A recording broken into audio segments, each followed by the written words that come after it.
Welcome back. This is Politics Today, Hapa Science TV. My name is Jonas Simba. We are with Irene Chebiwot on the SLI, Sign Language Interpretation. Our guest is Darius Ondiek, a police officer. Or is it a police trainer, Darius? A trainer. A trainer. Yeah. A police trainer attached to... is that police training campus? Is that APTC? No, it's... Okay, Kanyonyo. Yes. Okay. And we are with our regular guest, Maureen Okal, Director, Smile Natoto. Feel free to share with us on 0111980384. Just before we went for the break, Maureen, you were talking about something interesting, but I want to take you back to the issue of ODM. What were you saying about this Winnie Odinga versus the rest of the team there? I said that Winnie did well to demand for, we are talking of inclusivity. Right. Yes, as a woman, she spoke on behalf of the women, and she also questioned on behalf of the younger generation. Right. Which was very okay. But my issue with her was the manner in which it was done and even where it was done. Okay. Because as a leader, some things you do in the closet, you don't have to do them in public. Asking it in the closet would have not made any difference. But this is an ADC meeting, sorry for interrupting. But I mean, was it ADC or was it a celebration? No, that was a celebration. A celebration. Yes. Yeah. So that was their meeting. They went there to celebrate. They went to celebrate the 20 years of survival, of existence, yeah? Right. And to me, it was very premature for her to bring some of these things in public, because remember, you are leading the multitudes. And sometimes it is not just very okay. That is my judgment. Okay. It is not just very okay to talk some things that ata the enemy, ataona aseme, hapa, kuna jambo, and then now the enemy gets away into you, number one. Number two, it takes away hope from the multitude. Okay. That is my take. So I thought, and so I thought that as much as we also appreciate, she kept saying how ODM was conceived. She kept saying the leader of ODM who carried the ODM party in his heart. We have always said that was Baba. You get. But the truth is we had to accept the fact that Baba has left us. And so ODM still has to survive because ODM is still breathing. Right. ODM as it breathes, right? They had to restructure themselves very fast and get a leadership for ODM. So that is how Dr. Oburu came in. And that is why I was pulling in a fact that we respect the gray area of the old. That is what I know from the good books, the Bible. Okay. We respect the gray area of the old. And again, we also admire the strength of the youth. Okay. So we admire the strength that is in Winnie. We admire, But Okay. these people must also appreciate the fact that they had elder people to guide what happens there. So you cannot just want to come in immediately and then, since Dr. Buru came into power, it has not even taken 1 month. Right. You understand? Right. So to me, I thought that it was not necessary for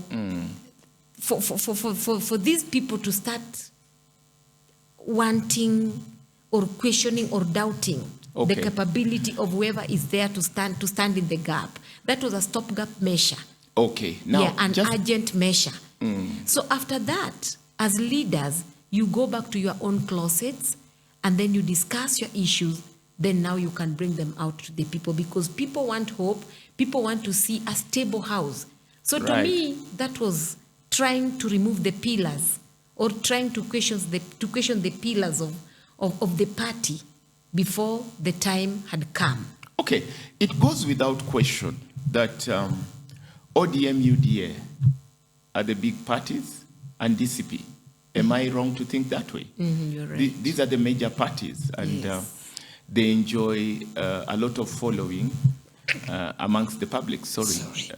I hope you're not allergic to the discussion. You're not allergic to the discussion. Okay. Yes. So the thing is this. ODM UDA, very big party. Probably, understandably, that's why there's a lot of interest. And putting ODM UDA because there is a talk of a merger, there is a talk of a coalition, there is a talk of a sort of a working together. And of course, we have DCP. You understand? So also enjoying a very good following. And but then I want to bring you back to the question of youth and women. Are you seeing hope in these big parties? I've mentioned 3 of them. Are you seeing hope for the youth in the upcoming, first of all, the next week's election? We have an election coming up next week, the 27th on Thursday, and of course 2027. Interestingly, that is the 27th of November, and we are looking at 2027. If you believe in numbers, you know. So we are looking at 27 and 27 coming in 2027. So there might be some kind of resemblance on this 27 with 2027. Yeah? Would there be some kind of, some sign? You know, Catholics say smoke, you know, some kind of sign of where the direction of the country is taking, moving forward to the bigger 2027. Are you seeing some hope for the youth and the women now that you have talked about the encounters of Winnie, and I know there is Babu and there is Edwin Sifuna. These are young people, youthful in ODM. I don't know who is there in UDA. I don't know who is there in DCP. Mr. Jonah, let me just try to put all these things together and find an answer to the question you're asking. Right. Yes, I would say that there is hope. There is hope because to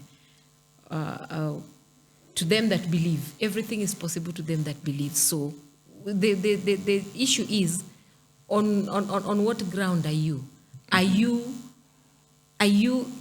among the people that are in politics, or are you this one that is in football we say player number 12? Okay. Unajua tuko na youth mara mbili. Yeah. Tuko na youth yule mwenye ashajitokeza akaamua ya kwamba mimi niko kwa politics. With a voter's card. With the voter's card, and also I want to be an aspirant. Or I want to support somebody else. But then Newton because Karish, that is why we have Newton representation. Karish is a youth. Yes, I've no problem with that. What I'm saying Okay. is, I'm just trying to classify the 2 youths that we have. Right. There is this youth that would want to be represented. Right. But there is this youth that wants to represent. Maelewa? There is an aspirant, and then kuna Wanjiku, niseme hivyo. Yeah, cheering squad. Yeah, kuna cheering squad. But cheering squad, who has a voter's card? Yes, so I'm saying that there is hope. So what I'm saying is, the youth, if you want the youth to represent you, Right. you are a youth and you want to be represented by a fellow youth, just register. Saizi watu wana register. Tukifika hiyo time ya kupiga kura, like this time we are doing the by-elections, Yeah. go and vote for whoever you want, because kuna wako wamejitokeza, like when you go to, is it Kasipul Kabondo? Yeah. Yes. There is this youth called Boyd Okay. Were. You Boyd get? Were, yes. Yeah, so if the youth want to be represented, that is the person they're supposed to vote for. Okay. If there is a woman who has also come out as an aspirant. Haya. Somebody will write a comment tunapigia Boyd Debe. Okay, he's a No, youth. I'm Okay. just, we were talking about youth representation, and I was trying to classify the youth. Okay. There is a youth aspirant, and then there is a youth supporter. Okay. Yeah, so you vote for the one you want to represent you.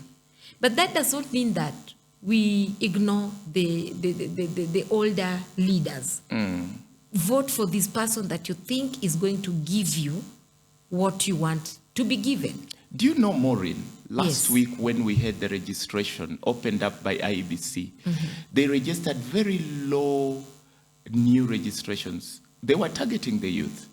So are we really going to see the youth really vote on the 27th next week, based on the new, on the statistics, on the data we had last week, really?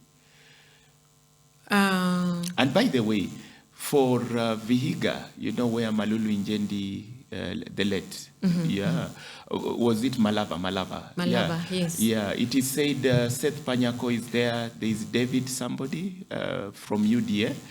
But then I happen to know of another one again from the ARC party, who is also standing, a young person. Several people standing in there. There are some youths there.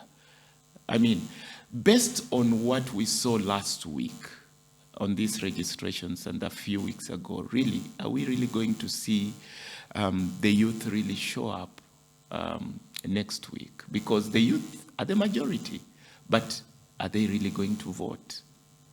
It's a wonder. It also remains a wonder to me.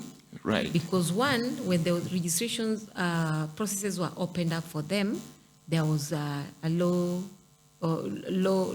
registration turnout. But that said and done, Mr. Jonah, I would also want to tell our voters that as much as we would want to represented by all these people, the youth, the people with disability, women, all that. Right. Please don't go for these people because of who they are. Go for these people because of the values that they carry. Because we have had cases where we thought that the older clip or the older group of people were not doing well. Then when Kenya Kwanza came, we thought, let us take these youthful ones. And to date, our expectations have never been met. Today, media was going around the nation asking about how they have seen the Kenya Kwanza administration run this nation. And you'd be shocked at the response they were giving. People have become so hopeless. Okay. The reports are I don't know how to call them. They're not very good reports about how the nation has been run. So that's why I'm saying that we should get to a point where we take leaders that have integrity, leaders that care for the people. Now that you've mentioned that, there was the State of the Nation address. I want us to, before we, I want to prepare you. So get ready. There was some excitement around infrastructure. You remember that excitement when MP started shouting? In Parliament. Yeah, when they were talking about Ngong Kiserian Road. I happen to come from Kiserian. I don't know why there was excitement on that, the issue of the Naivasha Kikuyu Road and the SGR that goes all the way to Kisumu. There was excitement upon that. So as you meditate on that, let me go back to the officer. The Puritan in the show, the non-aligned, the one who is not taking sides. Now, sir. The bystander. The bystander. Let me ask you a question. By the way, we are very secure today in the show. We have security. We have security in the show. Now, let me ask you a question, sir. What is your understanding? Because you are a trainer. What is a disability? If someone told you they are disabled, what is your definition of someone who is disabled? Thank you. For me, disabled is being in a position where one is challenged to do his or her duties normally. Okay. So why do I say challenged? Most of the time, I use the word equity and equality. Right. To try and define disability in my own sense.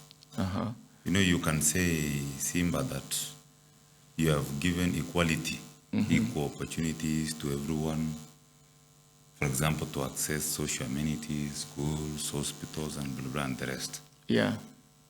But when you use the term equity, in my own understanding, is when you intentionally position a certain group of people in an advantaged position so that they can also access all those services. So there is a thin line, yes, between the word equity and equality. Yeah, even though we can never be equal. Yeah, even though we can never be equal. But disability is, in my own terms and in my own understanding, coming from a point of disadvantaged, or I don't like using the word disadvantaged. Challenged. Coming from a point where somebody is challenged to do the normal things normally. Okay. So that one. So anything that slows down slows down your ability to function day-to-day. Normally, your day-to-day is what I can say is disability. So let's say if I threw you into a new state, like one of our friends was in Brazil, and you found yourself amongst Portuguese people and you can't communicate, then you automatically become disabled. Yes, I become challenged. Challenged. Because now, I might be following up on their lips, trying to catch up on their body language, what they're trying to say, trying to follow. But as always, I'll always come late and get the message late, and sometimes not get the message completely. Yeah. Because somebody might be smiling, but what they're saying is a different message. Sorry. The body is portraying a smile, but inside their words, because I don't understand them. Somebody is saying maliza huyu mtu, but in the process anacheka. You see? Right. So sababu I don't get the I don't get the words and I don't get the meaning, and I smile na nipoteze. So it's that coming from a challenged position, ndio naweza sema itafanya nini kwa ngumu. So if you are to train your colleagues, because you train them, on issues of disability mainstreaming and inclusivity, I want to look at your, should I call it syllabus, or should I look at it at the table of contents? What are some of the areas that you are going to train your officers on issues touching on disability? Mostly anything affecting officers. For me, now that I'm learning the whole concept of disability and mainstreaming, I'll dwell more into mental health and wellness programs. Okay. Yes. Why do I say this? Okay. Sometimes our officers might be exposed to diverse conditions based on where they are working. Sometimes people can find challenges. For example, somebody has experienced traumatic event. These people need counseling. These people need support because of the trauma that comes with the job. Mostly you find that somebody was recruited green with no any other traumas, but because of sometimes the exposure that comes with the demands that come with this job, you find that if they are neglected, huyu ni officer atakaa vizuri, huyu ata wamezoea watanini. No, we are just human beings. I'll dwell more on the mental health and how wellness. About attitude? Yes. How about attitude? Yeah, you know, Simba, when I do you think police officers have attitudes on people with disabilities? Now forget about the internal ones. Yes. When they get out there and they meet a deaf person in a demonstration or in a crime situation, do they have attitudes? You know, I cannot say attitude. Right. Majority of our officers today are well informed. Okay. From the college, from the basic college, they are trained on issues of disability. Okay. And how they should treat people with disability. But let me give you an example. Okay. You know, it's always good to be practical. Yes. I have a friend of mine who happens to be one of my teachers who taught me sign language. Right. The guy is deaf. There was a time they went watch mpira at the local place ya kuangalia mpira. Right. And it was his favorite team ilikuwa inacheza. Yeye akaenda akakaa mbele kabisa ndiye asipate distractions, aangalie mpira afurahie. Kumbe in the middle of that askari wamekuja na watu wametimua mbio. Na yeye hawezi sikia. Of course. Anaendelea kusherehekea Arsenal imeshinda, Man U imeshinda, his favorite team. Kumbe watu wote walienda. Officer kuingia akampata akiwa amekaa peke yake. That is a live example, something that has happened to somebody. Also Akampata akiwa mwenyewe, amekaa, wengine wametoroka, kumuongelesha kijana hataki kuongea. Are you the one also? Kumuongelesha kijana hataki kurespond. Yes. In the process akapata amemsukuma in inappropriate ways. Okay. Akajipata kwa cell, hawezi communicate, amenyang'anywa simu. Mkono imefungwa na mkono yes, mkono linafaa ku communicate na mkono imefungwa. So the guy was sharing a story with me. Yes. When tulikuwa shuleni, it was a very low moment. Okay. Kabisa kwa kazi, kwa sababu huyu officer angekuwa amejua kidogo ama kiundani kidogo about mambo ya disability, hata angejiuliza kuwa why is he not talking to me? The absence of normality. Why is he not running away like the rest of the people? Like the rest of the people, amebaki amesubaa kwa TV. So finally the guy aliumia because of all that experience yenye alipitia, kwa sababu ya kukosa njia ya kujieleza, na yule mwenye alienda naye kukosa njia ya kumuelewa. You see, Simba, where I'm coming from. So if nipate chance vizuri ya ku learn more about this disability and of course and train also. Yes, I'll invest more sana deliberately into ensuring there is anti-discrimination policies in the training college. Stigma and discrimination. Yes, zenye zinasaidia askari wasi discriminate disabled, but isaidie pia wajue how best can they handle them in case wakipatana na such incidences katika kazi. Absolutely. And I can't forget your example. There was are you the one who shared, you went to an accident scene? Yes. And you, of course, being an officer, you were one of the people who reached there first. And you discovered 5 of the people who were injured were deaf. You had to use force kuwasaidia. Tell us just a bit of that. With all honesty, from the start, we didn't see this disability. Okay, personally, I'm speaking on my own behalf and in my capacity as Darius. I didn't see these concepts so relevant to what I do, because normally, sometimes police work is defined in a way that you follow strict structures and guidelines and procedures that help you execute your mandate of the National Police Service mandate, which is to provide safety and security, maintain law and order. Yes. So it is unfortunate. Nilijipata in an incident where unapata mtu ameumia and is bleeding. There is excessive bleeding. I have the skills and knowledge za kumsaidia kumfanyia first aid. Na niko na equipments with me. But because of that incident yenye mtu amejipata katika ile bang, and at that moment ameingia into shock.